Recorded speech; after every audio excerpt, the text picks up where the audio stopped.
আপনি যদি ক্ষমা করে দেন মানুষকে, আপনি সুখে থাকবেন, শান্তিতে থাকবেন।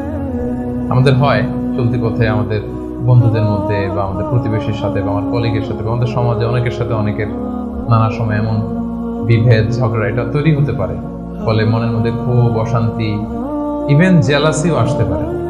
কিন্তু এটা যদি আপনি কারোর প্রতি যদি রাগ, ক্ষোভ এটা পুষে রাখেন, ইট বার্নস ইউরসেলফ ইনসাইড, এটা ভিতরে আপনারা জ্বালাবে।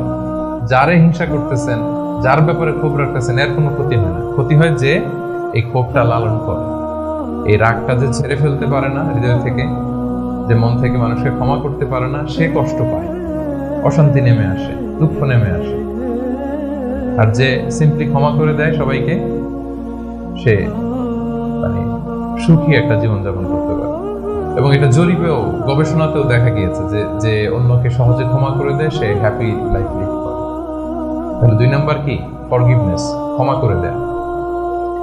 এটা আমরা রাসূল সাল্লাল্লাহু আলাইহি ওয়াসাল্লামের জীবনীতে যদি দেখি, রাসূল সাল্লাল্লাহু আলাইহি ওয়াসাল্লাম কি পরিমাণে যে ক্ষমা করেছেন, তো আপনারা নিজেরাও জানেন যে কত ঘটনা। ওনার পুরো জীবনীটাই তো ক্ষমা। সবসময় ক্ষমা করে দিতেন, মনে দুঃখ পুষে রাখতেন না কখনো। এবং সাহাবাদেরকে বলতেন তোমরা ক্ষমা করে দাও।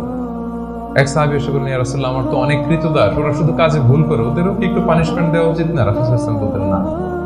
তো কি করবো? ক্ষমা করে দাও। কয়বার করবো? বলেন দিনে প্রতিদিন কমপক্ষে 70 বার। যতবার তুমি আল্লাহর কাছে ক্ষমা চাইবে ততবার ক্ষমা করবে। যতবার আল্লাহর কাছে ক্ষমা পেতে চাও ততবার ক্ষমা করবে। ফিলোসফিটা বুঝতে পারছেন? আমরা আল্লাহর কাছে ক্ষমা চাই, কিন্তু আমরা একে অপরের ক্ষমা করতে পারি না। আল্লাহ তাআলা বলেন যে তুমি ক্ষমা করো, আমি তোমারে ক্ষমা করে দেব।